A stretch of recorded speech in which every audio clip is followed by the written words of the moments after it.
There is the sayings, sea remembers what we forget. In February 1944, the Pacific Ocean turned into a graveyard. One night, a storm of fire and steel, and when it ended, more than 60 Japanese warships, hundreds of planes, and thousands of souls had vanished beneath these waves. They called it Operation Hailstone. The Americans thought it was a simple air raid. But what happened inside? Truk Lagoon became something far darker, a moment when the sea itself seemed to swallow history whole. Today, divers descend into its depths and find ghostly ships, standing upright, kitchens still set, helmets still floating, a single clock still ticking in the silence. Some say the ocean there whispers, others say it watches. But one thing is certain, the dead of Truk Lagoon never left. This is Sea Shadows, where the ocean never forgets, and every wave hides a story buried deep beneath. The Pacific Ocean looks calm tonight. The stars above Truk Lagoon shimmer like nothing ever happened here. But beneath this still water lies a world frozen in time, an entire fleet, sleeping in silence. No one hears their names anymore. No one remembers the night the ocean turned into fire. February 17, 1944. It started before dawn. The Japanese soldiers stationed on Truk had no reason to fear. The lagoon was their safe haven, a fortress surrounded by coral walls, their most guarded base in the Pacific. For years, they believed it was untouchable. But the sea never promises safety. A faint hum filled the air before the sun rose. It grew louder, and unfamiliar thunder rolling from the east. Some thought it was a storm, but when the first bombs hit the shoreline, they realized the storm was not of nature. It was metal, fire, and fury. Operation Hailstone had begun. The Americans came not with one attack, but a sky full of them, more than 500 aircraft sweeping in waves. They struck with precision, each target marked, each ship outlined by the rising flames of another. Men rushed to battle stations, sirens screamed through the ships. The calm lagoon that once mirrored the sky now burned like the surface of the sun. Explosions shattered the water, tearing holes through steel and flesh alike. Some ships tried to flee, but the exits were already sealed. The coral reefs trapped them in their own grave. Imagine the horror. The air thick with smoke, the sea boiling with oil. Sailors leaping into the flames to escape the explosions. The ocean, their only refuge, turned into a burning coffin. Above them, bombers screamed like mechanical vultures, circling again and again until everything below was unrecognizable. One by one, the ships went silent. The Fujikawa Maru, the Shinkoku Maru, the Nippo Maru names once spoken with pride, now whispered only by the sea. Some sank within minutes, some lingered, burning until the weight of their destruction pulled them under. When the fires finally died, the lagoon fell quiet. The smoke hung for days, a shroud of death over what had been the heart of Japan's naval power. Over 60 ships gone, 250 aircraft destroyed. Thousands of men vanished into the depths. But here's where the story twists. Because even as the war moved on, Truk Lagoon didn't die. It simply sank and waited. When the fires finally died, the lagoon fell quiet. The smoke hung for days, a shroud of death over what had been the heart of Japan's naval power. Over 60 ships gone, 250 aircraft destroyed. Thousands of men vanished into the depths. But here's where the story twists. Because even as the war moved on, Truk Lagoon didn't die. It simply sank and waited. Years later, divers began to descend, searching for relics. What they found wasn't wreckage, it was a city beneath the sea. The ships stood upright, their guns still pointed skyward. Porcelain dishes still stacked neatly in kitchens. Helmets resting on tables. A single bottle still floating near a porthole, untouched since the night of fire. The sea had preserved everything, the metal, the wood, the memory. It was as if time itself had stopped the moment they went under. But among the silence, divers started hearing things. Not voices exactly, but sounds, soft metallic knocks, faint echoes, like the ships themselves were breathing. Some divers said they felt watched, a pressure behind their necks, as if eyes from the past followed their every move. Cameras caught strange distortions, sudden cold currents, and shapes that shouldn't be there. Down there, light bends differently. Shadows move where there should be none. They say every dive in Truk Lagoon feels like walking through a battlefield that's still, happening just slower, quieter, deeper. The sea remembers everything. The laughter of the men who thought they were safe. The screams that followed. The moment the ocean took them back. Truk Lagoon is not just a graveyard, it's a story the earth refuses to erase. And beneath the waves, that story is still alive, waiting for those brave or foolish enough to listen. The first divers who went down to Truk Lagoon didn't go there for ghosts. They went for history, for wreckage, discovery, and answers buried under silence. But the ocean doesn't reveal its secrets easily. As their flashlights sliced through the thick blue darkness, enormous shapes began to rise from the sand. The skeletons of Japanese warships frozen mid-battle, guns still mounted, crates of ammunition still sealed. Inside, the cabins looked untouched, boots by bunks, half-written letters on rusted desks, teacups standing on tables as if time had just stopped. Everywhere they looked, life seemed paused. But the stillness carried weight, heavy, ancient, alive. Inside the Fujikawa Maru, one of the most famous wrecks, a diver found a perfectly preserved fighter plane inside the cargo hold. Its glass canopy was still clear, its wings outstretched like it was waiting to launch again. In another compartment, a typewriter sat on a table with paper still rolled inside. The words barely visible, but legible enough to show. Routine military notes, weather updates, cargo lists, a picture of ordinary life before the end came crashing down. Deeper inside the ship, the divers began to see the truth. Skeletons, still wearing their uniforms, still gripping rusted rifles.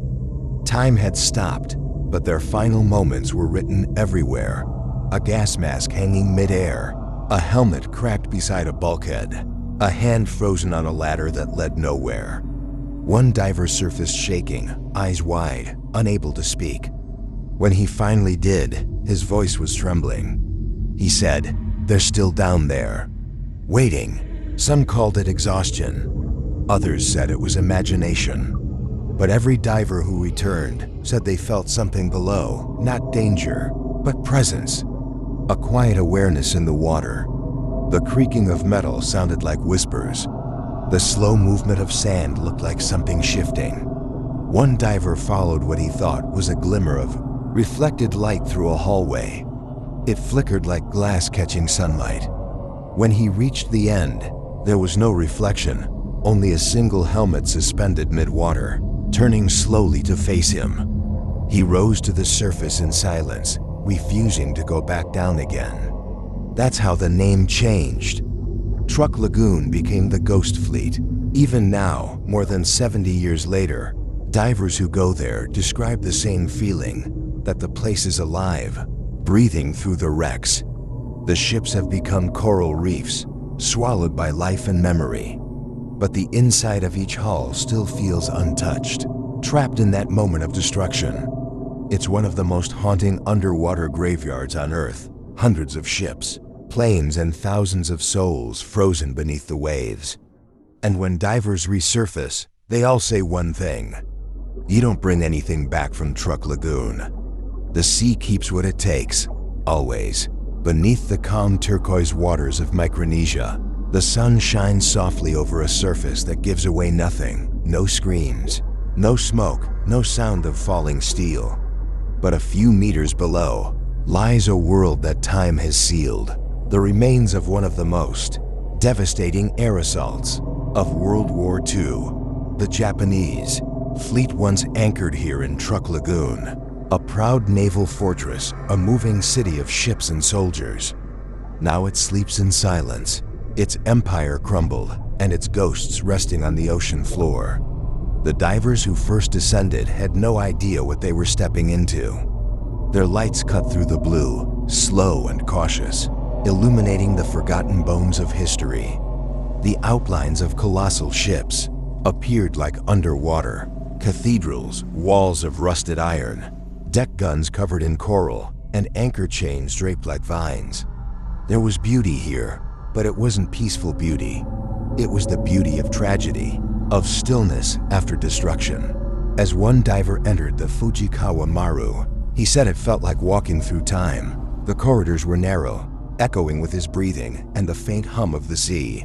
There were boots by beds, glass bottles rolling gently on the floor, and a single porcelain teacup, balanced perfectly on a rusted table, untouched for decades. It was as if the men had just stepped out for a moment and never came back. When his light swept across a wall, it caught something that made his heart freeze, the faint outline of handprints, still visible on the inner steel. Desperate, pressed, permanent, evidence of men trapped when the ship went down. He couldn't look away. These weren't relics anymore. They were human. The deeper he swam, the heavier the air in his lungs felt. He passed through a narrow hatch and found himself staring at a fighter plane, perfectly preserved in the cargo hold. The glass canopy was unbroken. The pilot's seat was still there, and in that instant, the diver realized this wasn't a wreck. It was a grave. That night, back on the surface, he couldn't sleep. The ocean was calm, but in his mind, he kept hearing the faint metallic echo of something tapping on the hull, like someone still down there, waiting. As more divers explored the site, similar stories began to spread. Strange sensations, shapes moving where no current flowed, cameras that malfunctioned when entering certain rooms. One diver swore he saw a shadow standing in the ship's command bridge, motionless, watching him. When he looked again, nothing, but his oxygen gauge had dropped by half, as if something unseen had moved beside him. Others tried to rationalize it, the pressure, the cold, the human mind reacting to silence and darkness, but the feeling was undeniable. Every diver came back with the same expression, awe and unease. When sunlight filters through the wrecks in the early morning, it paints them gold like underwater temples. Schools of fish swim through gun barrels, coral blooms where torpedoes once lay, and sea turtles drift past rusted helmets. Nature has claimed everything, turning metal into reef and blood into memory. Yet beneath that rebirth, the ghosts remain. The locals say the spirits of the fallen soldiers never left. They believe the lagoon is alive, that the sea itself remembers. On quiet nights, fishermen have claimed to hear faint sounds echoing from below, the thud of engines, distant explosions, even the murmur of voices. It's the war, they say. It still plays beneath the waves. One diver returned years later and brought a waterproof recorder. He left it near the Fujikawa Maru for hours. When he played it back on land, most of it was static, but faintly. Between the cracks of ocean sounds, there was rhythm, a pattern, something that almost sounded like footsteps. The United States Navy's Operation Hailstone, that was the day. Truk Lagoon was turned into a graveyard. February 1944, American bombers descended upon the Japanese fleet with relentless fury. For 2 days, the sky rained fire. Ships burned, men screamed, and the lagoon filled with smoke. Hundreds of aircraft and dozens of warships sank within hours. Thousands of soldiers never had a chance to escape. And today, their world still exists, perfectly preserved, untouched by time, 200 feet under the surface. Divers have found entire medical kits, uniforms, even photographs sealed in airtight boxes. In one wreck, they discovered a row of skulls arranged neatly in a corner, not by human hands, but by the sea itself over decades of shifting currents. One diver who had been there 20 times said something that stayed with me. He said, "The first time you dive, you go for the adventure. The second for the history. But after that, you go because it calls you." He paused and looked at the water. "And every time you leave, it feels like you're leaving something unfinished." They call it the ghost fleet of Truk Lagoon, not because of what's seen, but because of what's felt. It's not just a collection of wrecks. It's a message from the past, frozen in silence, whispering through the waves. The ocean remembers everything. As the sun sets over the Pacific, Truk Lagoon turns gold again, calm, breathtaking, and heartbreakingly silent. Beneath that still surface lies a museum no human built, a resting place for thousands who vanished without farewell. The ships, the planes, the bones, all whisper the same truth. The ocean never forgets. Every diver who enters those depths feels it. A weight that isn't just the water. It's memory. It's guilt. It's history breathing through the silence. Some say when you look too long into the wrecks, you feel the wrecks looking back. And maybe that's the point. The sea doesn't give back what it's taken. It keeps it, protects it, and reminds us that even in war's chaos, time stands still somewhere below. So the next time you gaze at a quiet horizon, remember, peace can be an illusion. Somewhere beneath the calm, the echoes of battle still linger, and the ocean still holds its ghosts. If this story pulled you under, don't surface yet. There are darker secrets waiting beneath the waves, and sea shadows will take you there. Subscribe before the next dive begins.